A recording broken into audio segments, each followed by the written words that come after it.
Y'all, good evening. I'm Lou McAllister with Broadband Development Group.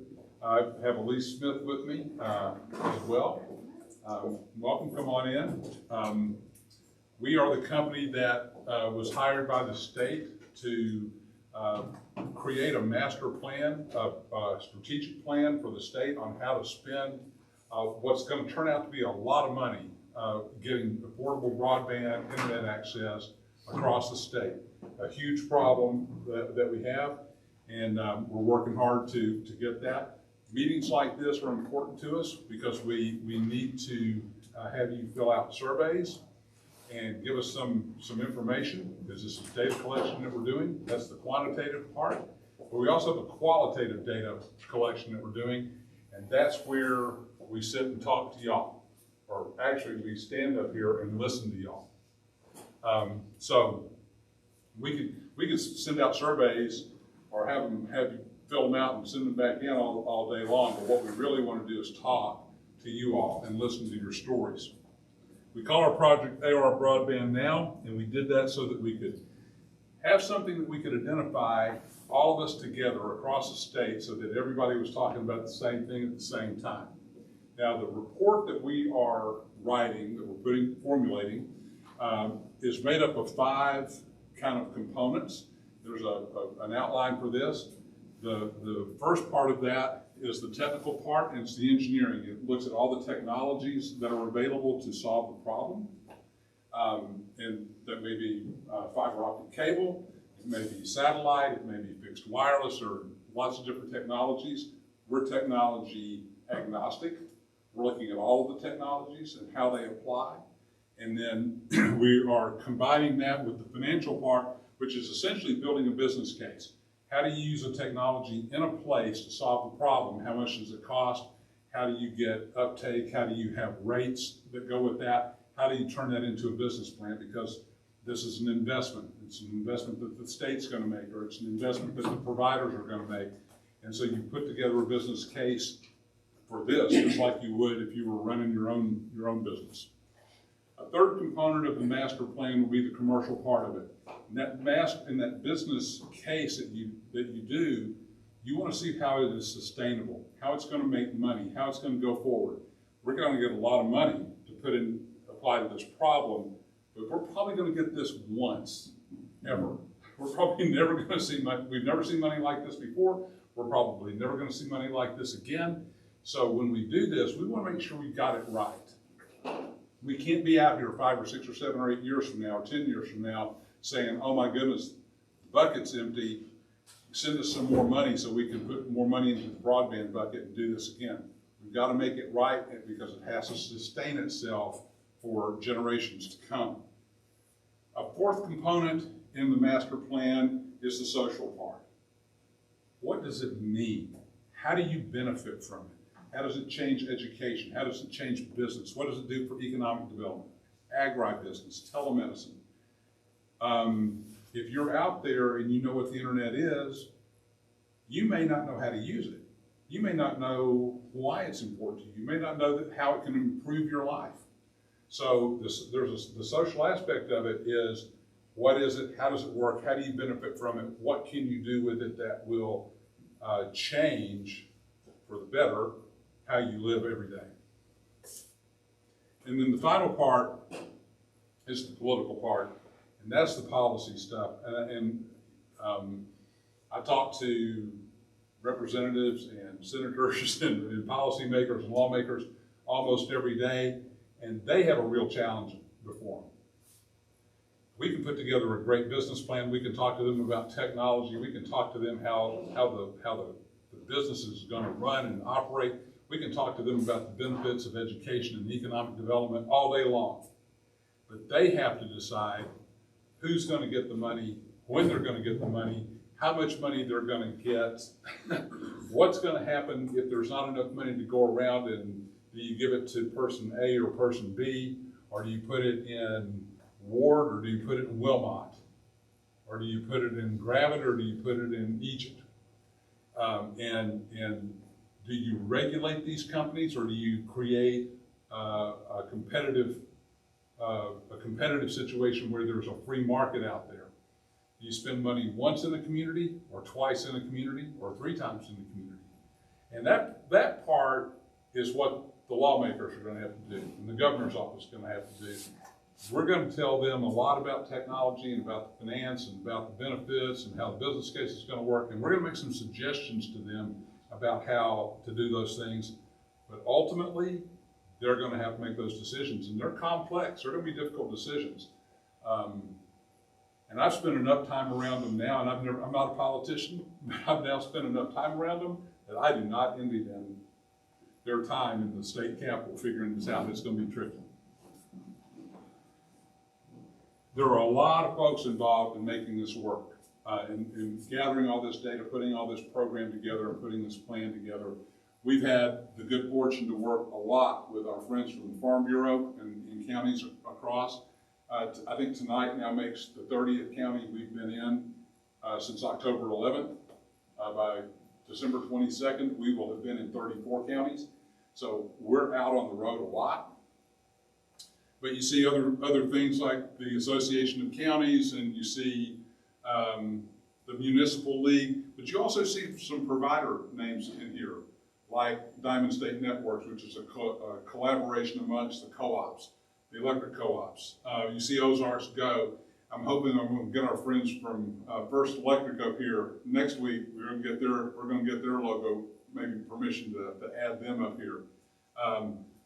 All of these are folks that we talk to, we've interviewed, that we're seeing, and they are asking, how can we help? They're saying, here is data that we have. Here are things that we can do, that we want to be a part of the solution.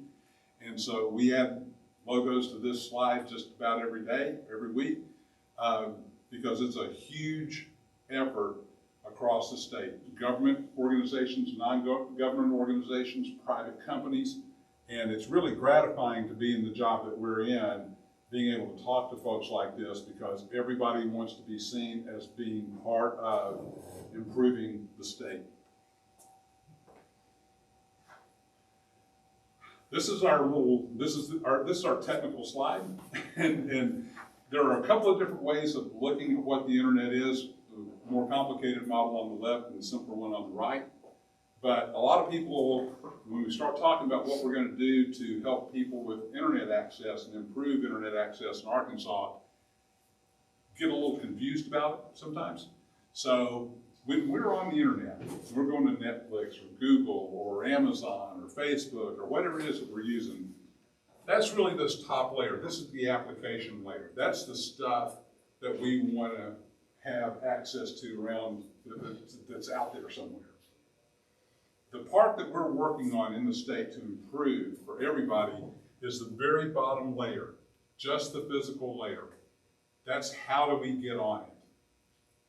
And it's not how you get, it's not your phone.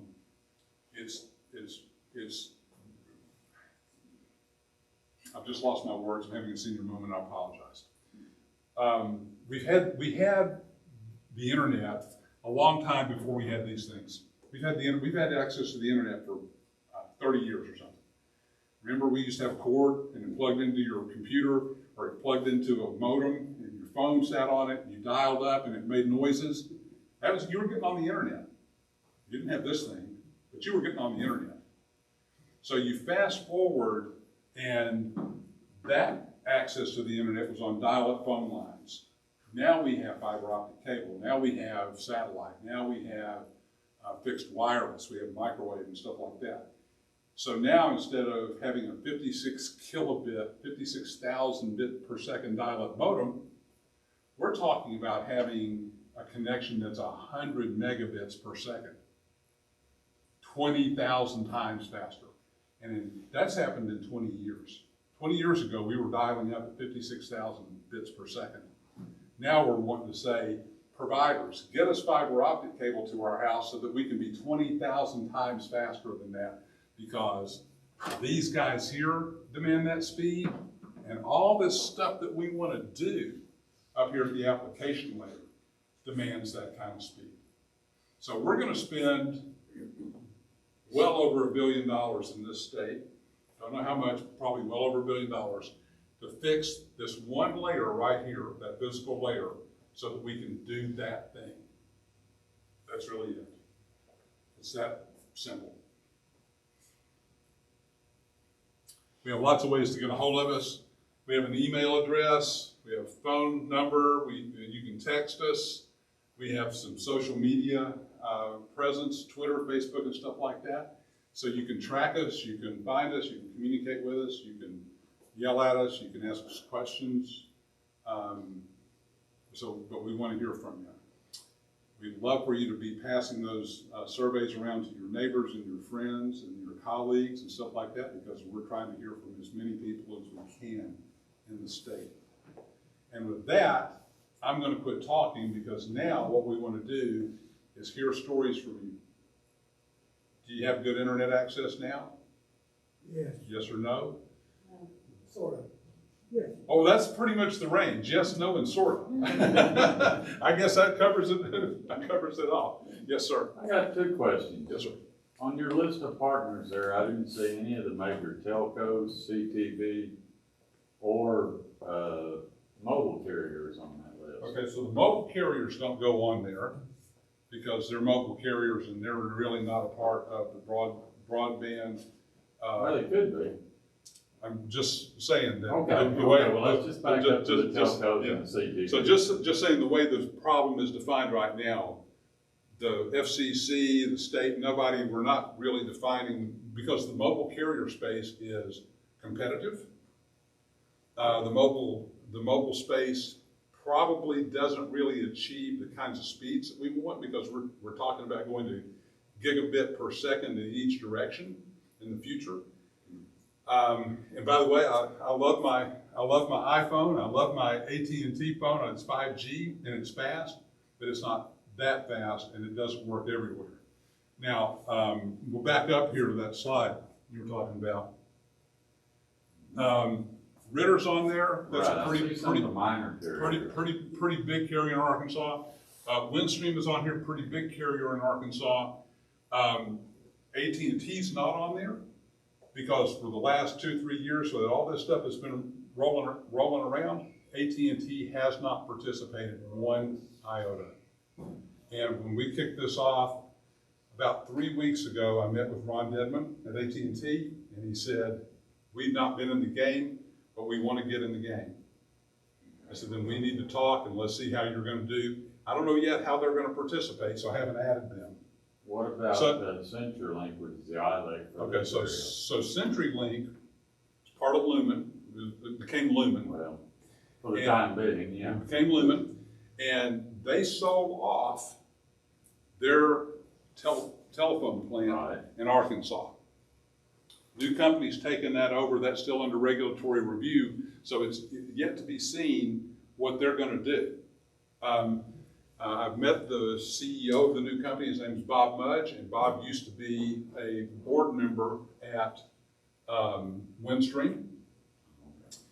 So I'm hoping that I'm going to be able to get a hold of him and talk to him and interview him the way I've done some of these other guys to see what they're going to do. Don't know about Suddenlink yet. Still yet to be seen. So this is not a static list. This is names that I add as I talk to them and find out what they're going to do and how they're going to help. And when I find out, I add them to the list. Okay. My second question was 100 meg, the goal for this project. Kind of. What we're going to do is say to the legislature, there are kind of some dials that you can put in there. How many people do you want to see covered? 80% of the folks, or 90, 100%? How many people do you want to cover? One thing. How fast do you want to cover them? You want them to have 25 megabits per second down and 3 megabits per second up. That's the FCC minimum right now for broadband definition.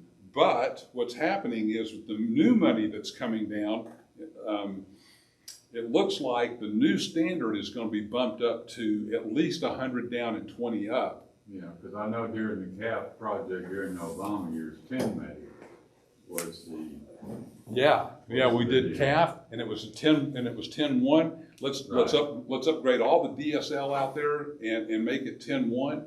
And I'll tell you, and I don't think the co-op guys were in on this part, but I'll tell you the Windstream guys went out and got CAF money, and they worked like the dickens to get to 10.1, and they no sooner got to 10.1 than everybody said, what is wrong with you all? This is terrible internet, because the standard had blown right by 10.1 and gone straight to 25.3. And what I don't want to see happen, and I think what most of us don't want to see happen, is we don't want to spend $1 billion getting everybody to 25.3. Agreed. To wake up 18 months from now and say 25.3 is terrible internet, right? So there's it's kind of, this is where you kind of go to that policy part. How many people are we going to cover? What are we going to say the right speed is? And how much money do we have to spend? If somebody said, we want 100% of people in the state covered at 1 gigabit per second down and 1 gigabit per second up, and by the way, you have unlimited budget, you can spend all the money you want to spend, well, hallelujah, let's get going. That's not going to happen. Let's get going. But the thing is, we know we're going to have a limited budget. And we know that it's going to be hard to hit every single person in the state. Ward, this is pretty easy to get to. Go to Deer, Newton County. I mean, I think they sometimes have to look up at the sky and say, what's that light coming down from the sky? That's the sunshine being piped in. It's remote. Nail. It's those places in Newton County, they are remote. It's going to be hard to get fiber to them. But so very expensive. Very expensive, right? When we had universal telephone service in this country, when everybody in America had a telephone, landline, 96%. It was 96%. It wasn't 100%. And that we spent decades and decades and decades of regulated telephone, federal subsidies, state subsidies, whatnot, getting phone service to everybody, right? So that's going to be a policy question. What we're going to say to the policymakers is, you pick how many people, and you pick whether that's 25.3 or 50-50 or 120 or 100-100, you pick a speed, and we'll tell you how much money you're going to need to spend to do that, and what technologies you're going to need to do that. And if they come back and say, well, it has to be 100 by 100 service, well, okay, that's not going to be point to multi-point fixed wireless. Just not going to be. That's not the way the technology works. So you kind of see where that's going. You see where that's going, right? So you ask a great question. Some of that's to be determined.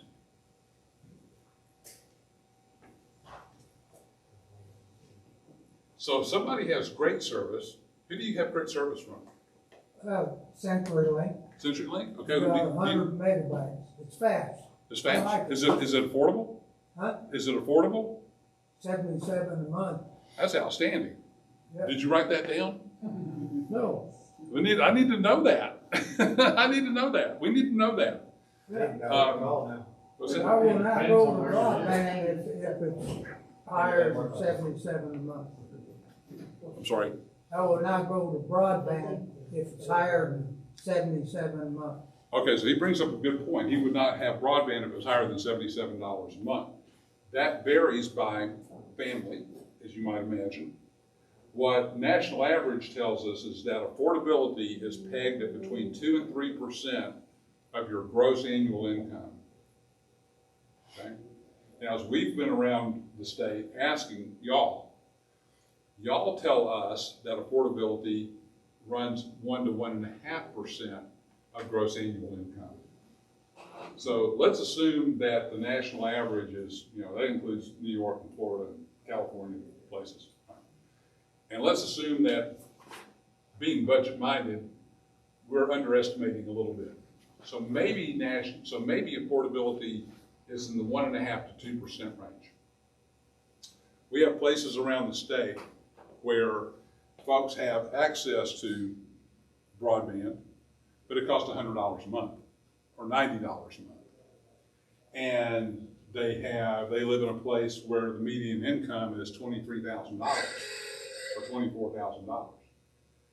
And I would submit to you that $100 a month internet for somebody that makes $23,000 a year is not affordable.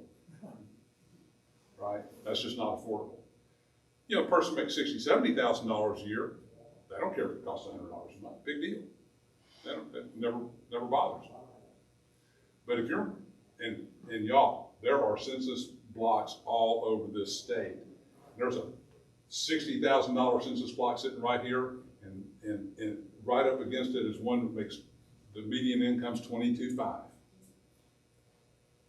They may both need internet service. They may both need great internet service, but affordability is completely different in those two places. But thank you for sharing that about CenturyLink. Now that's the internet part. My phone is added on to that. That phone that you don't need, $60-something. that telephone, that landline telephone that you don't need. I don't need it. That's all I use. I don't use them. Okay, see, I cut my cord 10 years ago. I hadn't had a phone line. I hadn't had a phone line in 10 years. And so a lot of people are telling us, well, I don't need a phone line. I just need good internet service because I've got my mobile. And so there are, I mean, we have to make sure we have this data. You know what's wrong We with have to them have your, things? When you talk to people on the other end, they fade out, go away. I don't have that problem with a landline. That's true, but sometimes you can also say, I'm sorry, but you're breaking up, I can't hear you. I say that a lot. He says that a lot. It's hard to beat the voice quality of an old landline. Oh,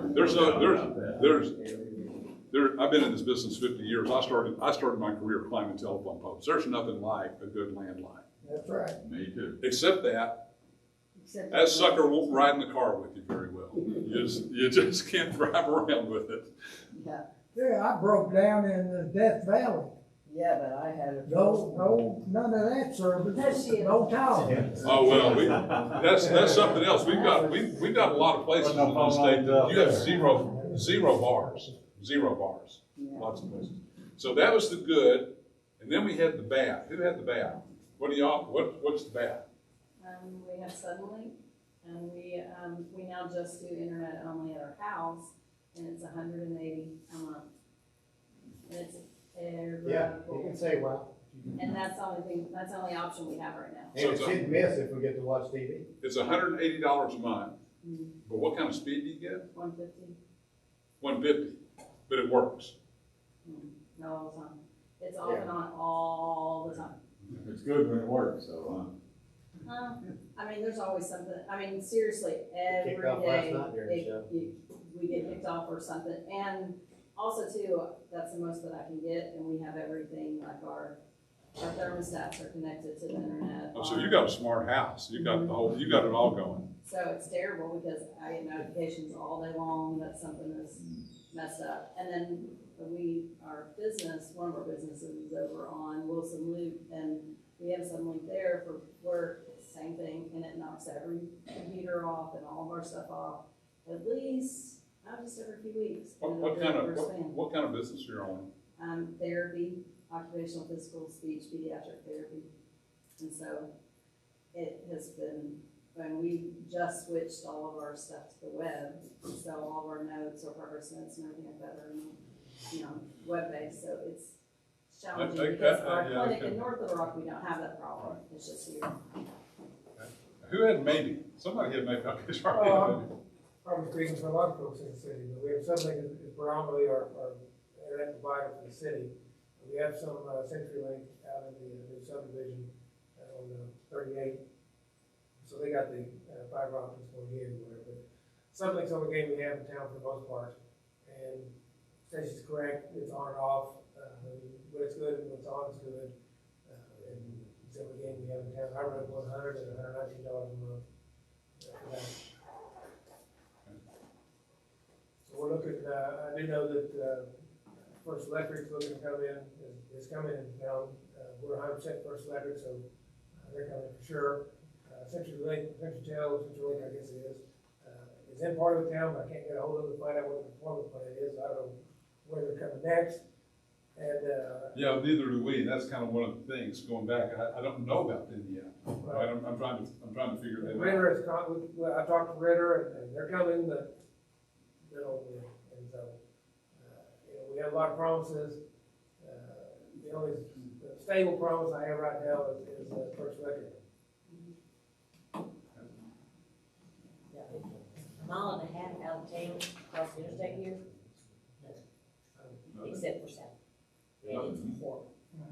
What kind of satellite do you have? I don't remember what he said. It's that where my son lives. That's the address. Using that or Viasat? And he's, like I said, it's, when he first got it, it was good. But when they upgraded about 60 days ago, my daughter-in-law works from home once a week. If any of the kids are home doing anything on the internet, she can't. She just punches a button and sets. Punches a button and sets. So they really need it out that way. So what happens to CenturyLink's pretty important to you, because, right? What's that? Well, what happens with the new company, the guys that bought CenturyLink, right? Because that's who y'all This have. is the first I heard about it. Oh, yeah, they sold Arkansas. Yeah. Lumen sold Arkansas. 23 states. So I knew they were in court for Now- the lawsuit. now, there's, the regulatory approval still has to take place on that, but that's usually pretty pro forma, that'll happen most likely.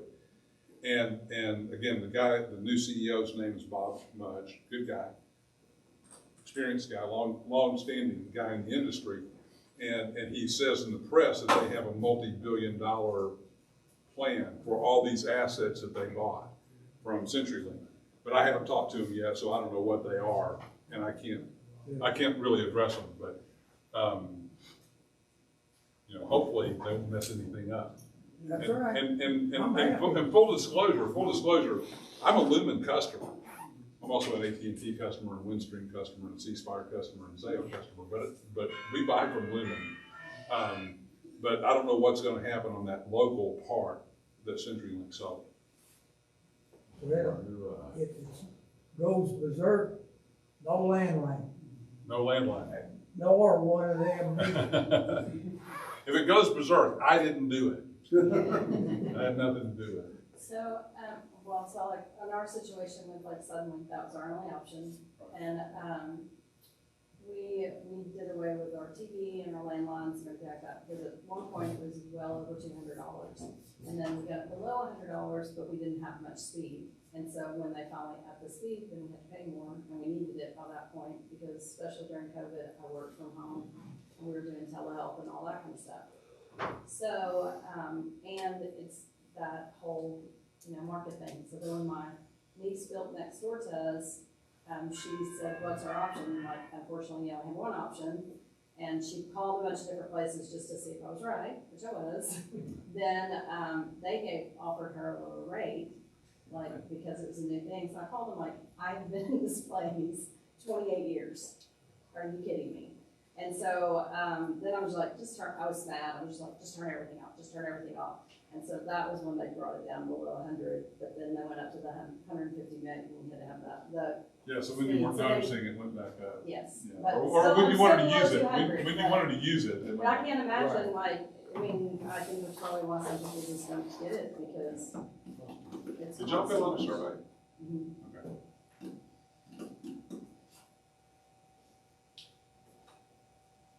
Basically utility. Her basically a utility. Yeah, I mean, it's a utility. And so that's kind of another part of the conversation, which is, it's kind of a weird conversation, because where you have telephone companies, the telephone companies are regulated, they have territories, that's all set, right? And everything should be fine with the telephone part of it. The internet part of it, this is a little harder to wrap your head around. The internet part of this isn't regulated. So, Aristotle, I'll just pick a company, Aristotle. All they do is internet. They can do internet anywhere they want to. They can do internet in Ward. They can do internet in El Rey. They can do internet anywhere they want to. The internet business is not a regulated business. They're not a regulated company. It's not telecom. They don't have to go to the PSC. They can just go do what they do. Okay? Now, other folks, CenturyLink, Suddenlink, Windstream, AT&T, other folks, like those are phone companies. They have regulated territories for the telephone part of it. And their mentality, their perspective on this has been, well, yeah, we want to be ISPs, we want to be internet service providers, but they want to do that in their territory. And you start talking to them about, well, you don't have to do that. You could do it outside your territory if you want to. And they kind of look at you like, why would we do that? Now, Ritter, I think, is a company that has changed that because they're a telephone company. They were Mark Tree. They were a regular rural telephone company doing the regular rural telephone company thing. They kind of shifted their perspective, kind of shifted their business plan, and they are out there. They want to come to Ward. They want to go. They're in Cabot. They're in Little Rock. They're in Hot Springs. They're in Northwest Arkansas. They have decided to go be an internet service provider company, and they're well outside of Mark Tree, and they don't even worry about territory. AT&T could do that. Windstream could do that. CenturyLink, Suddenlink, they could all do that. I don't know if they will or not, but it gets really confusing to all of us when somebody is living in Suddenlink's territory or CenturyLink's territory, and there's that partly regulated thing that's there, but then there's that unregulated thing that's there, and which one do you want to buy? Do you have to buy both? There are telephone companies in Arkansas, regulated telephone companies, who are also internet service providers, and you can't buy internet service from them unless you buy a phone line. But I don't want a phone line. I want to live in this town. I don't want a phone line. I hadn't had a phone line in years. I said 10 years. It's probably been more like 15. I haven't had a phone line. But I am not living without internet service. So I want to live there, and the phone company says, fine, we'll sell you internet, but you have to have a phone line. I don't want a phone line. Should they be able to do that? It's not the case here. That's not the case here. Okay. So Suddenlink will sell you internet, but you know. I don't know about Suddenlink. CenturyLink's had naked DSL for several years. But it's DSL. Right. Yeah. Okay. So CenturyLink here will do that. I don't know if Suddenlink will or not. But the point's not about Ward so much. It's just about the idea that there are regulated phone companies there that are also doing an unregulated service, and they won't sell you that unregulated product unless you buy the regulated product. And so then it gets back to the policymakers, lawmakers about, are y'all going to deal with that? Or are y'all going to let that hang in there like that? Or what are you going to do? And I think that's going to be a really interesting debate over the next few years. Suddenlink allows you to have internet only. What's that? Suddenlink allows you to have internet only. Do that? Okay. Not all phone companies do. And there are some folks, like this lady back here, and a lot of folks, some of the legislators are saying, this whole internet thing, we have to have this. This is as important to us as electricity. And this is a utility, and so it should be regulated, and it should be affordable, and then somebody should be overseeing these companies, and somebody should be taking care of this. And there are people in the state legislature that are saying that thing, and there are other people in the state legislature saying, no. It's okay the way it is. So out there somewhere, to handle that frustration and that anger, right, that some people feel, is it a utility? Are we going to treat it like a utility? How are we going to handle that part? Well, Now, it should be. Yeah, it's a need, it should be utility. Yeah, I've been in this business 50 years. So when I started in this business, it was the telephone company, and it was all regulated. And now I'm over in the internet side of it, and it's totally unregulated. And my whole career has evolved over that. And I can make a case for either side of that. There are good and bad parts of both of those things. But I think, in my opinion, what it will really boil down to is what is it that the public needs and what is it that the public demands? Well, I think as the USF funding winds down as it is, something's gonna have to change. And it is going to wind down. Yes, absolutely. It is. And that's the only thing that, for the phone line thing, that was the only reason for that. Internet service isn't taxed. Yeah. Internet service isn't taxed. Wait till Congress wakes up on that. Had this conversation, didn't it? That or franchise fees. All right, no franchise fee, no USF, no taxes. Look at your phone bill. 35–40% of the total that you pay on a phone bill is taxes and fees. That's right. Look at your internet, look at your internet part, nada. $19.95, it's $19.95. $180, it's $180, period. And that's like recovery fees and. They're just. Just some of these other fees. But now if they've got modems and if they've got equipment, or if there are other things, right? But the internet service itself, just that one thing is not taxed. But that conversation's already taken place in Congress. Oh, it has been. So that's gonna change as well.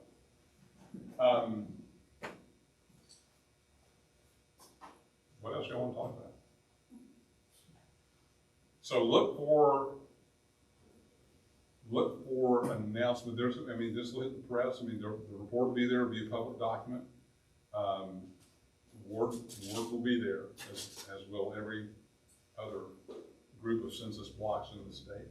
So what are we doing about it? What's gonna be done, or what are we trying to do? So we're going to give the state basically a 5-year strategic plan, master plan about how to handle the money that's coming down, partly because the new legislature, where the money's coming from, legislation requires it to be a 5-year plan for the state to get the maximum amount of money. And I think what will happen is the legislature, the governor's office, they'll take the document and they'll begin to look at how they're going to make decisions as the co-ops, as the providers, as the communities, as the counties come to them to say, we have a problem, or we have an idea, or we have a collaboration we want to do, or we have a problem we want to solve, and that document is going to help them, it's going to help guide them in allocating and spending that money. It's not all the answers to all the questions, and it's not the silver bullet, it's not the cure for every internet ill that we have in this state. It's really more, here's where we are right now, and here's where we can go, and here are some different options that you can choose to get on that path and how to spend the money, and then the folks that are in charge of the money will figure out how to spend it. And the co-ops will get some, communities, neighborhoods, it'll go around, but we're going to spend a lot of money in this state, but we're also going to do a lot of good. We're going to do a lot of good. If we won't, I'll tell you right now, we're not going to get internet service to every single house in this state. It's just not going to happen. That's practically impossible. Especially in the northern part of the state. Especially in some of these places. It's just practically impossible. But we're going to make a big difference. And, my personal goal, I would love to see everybody in America have gigabit internet service at $25 a month. That's heavily subsidized. No. The CapEx has to be subsidized because you can't build the road without a big capital budget. Yeah. But once the road's built, running up and down it, Yeah. doesn't cost that much, does it? No. It's just not that much. It doesn't cost that much to operate it. It costs a lot to build it. Just doesn't cost that much to operate it. I would love to see gigabit internet service to every home, every business, everybody in this country for $25 a month, because I think what would happen is the law of unintended consequences would take over. Businesses would be created. books would be published, people would be creating stuff left and right, people would be collaborating with each other all the time. People in New York be talking to people in Houston, and people in Wilmot be talking to people in North Carolina. This would explode from a creative standpoint, a business standpoint, an education standpoint, because everybody could afford it. And at $25 a month, we wouldn't need government subsidies to pay people's internet bills, because everybody could basically afford that. Now, I'm crazy. We're never going to do that, but I'd love to see it. That's the way you think. I'm crazy, but he loves the way I think. But then they put $25 for the taxes on. When is that report supposed to be released? We are going to deliver it no later than April 9th. And with any luck at all, we're going to deliver it early. So I'm hoping we deliver it early. I think we get extra credit. I think we're going to get extra credit if we deliver it early. So we're going to try. I really appreciate y'all being here, participating like this. It's been a great conversation. I think we learned a lot. Lisa and I will take off and go write notes for the meeting and stuff like that. We appreciate y'all's hospitality. We have a way to reach us. We hope that you do. Reach out to us. Love to hear from you. But we'll stay if you want to keep talking. But you know, there's probably a football game or a basketball game or something to watch. If you can get it, if your internet's working.